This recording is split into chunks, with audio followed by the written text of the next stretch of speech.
Turns out Seattle police promised not to tear gas protesters twice and then did it both times. Mark Taylor-Canfield reports. Check it out. Leave your comments, ding the bell, share it with your friends, and subscribe to our channel. Welcome back. Thom Hartmann here with you. I wanted to check in with our old buddy Mark Taylor-Canfield. He's an independent journalist in Seattle area. He's a contributor to Truth Out, Huffington Post, Daily Kos, and others, in addition to being a musician.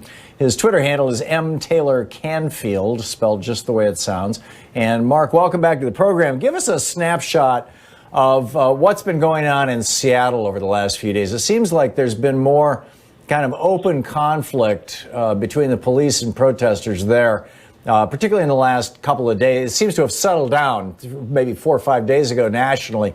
But from what I'm reading, it seems like it's continuing in Seattle. What's the real story here?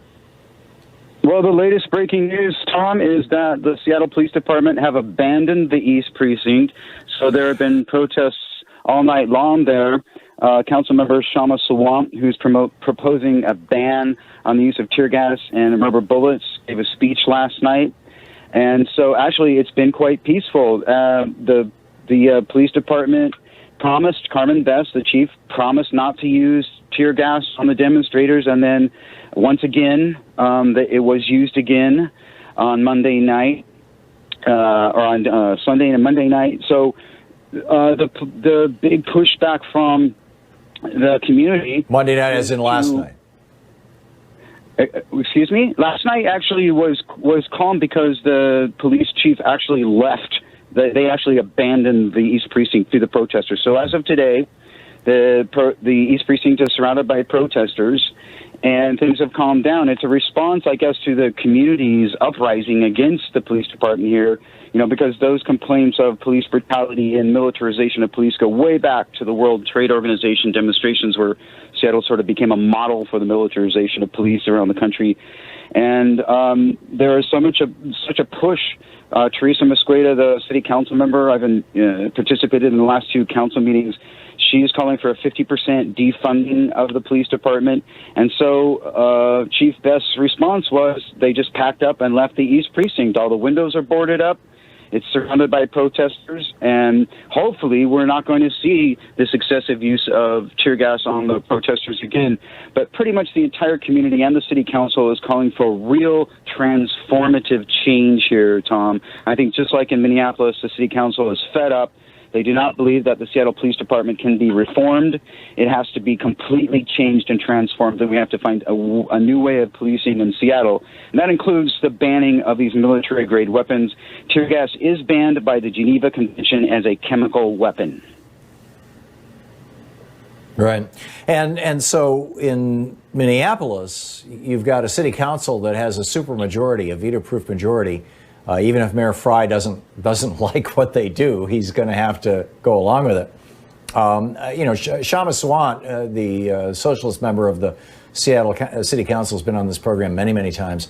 And but my sense was always that while she had some progressive allies on the city council, and then there were some kind of corporate Democrat type allies, that they did not have anything close to a supermajority or an vetoable or whatever majority. What is the actual political situation in that context?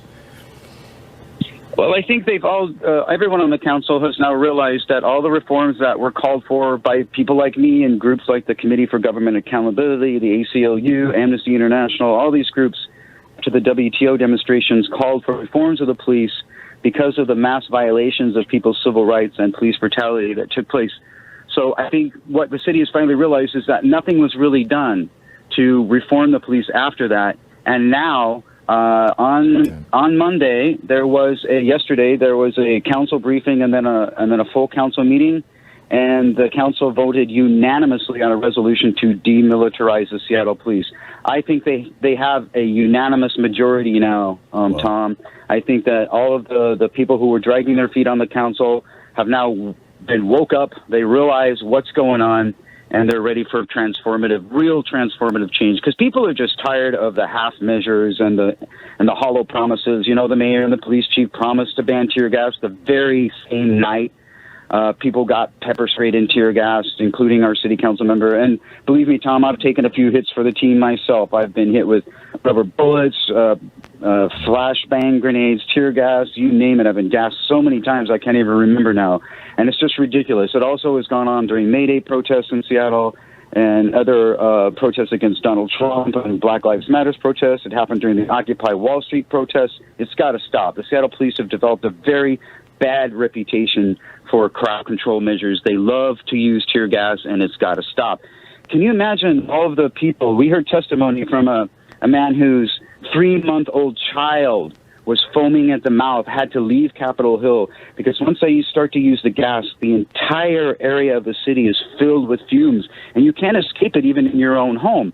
Elderly folks, people with compromised immune systems, children, asthmatics, it could be lethal. These weapons that they call, quote, non-lethal are potentially lethal, especially when used improperly, when lobbed directly into tightly packed crowds. That's crazy, Tom. It's very, very dangerous. The tear gas canisters burn at extremely high temperatures. They burned holes in the artificial turf at the soccer field at Cal Anderson Park. That's how hot they are. So you can imagine what happens if they land on you.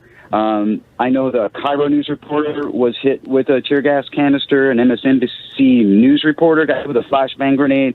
So, this is typical for Seattle, that they target not only protesters, but also members of the media. And that's something that Reporters Without Borders and the Committee to Protect Journalists have called for an end to as well. They're saying that all over the country, journalists have been targeted by police, and that's also got to stop. We're 45th in the world in terms of press freedom, according to Reporters Without Borders on the World Press Freedom Index. We need to do much better than that.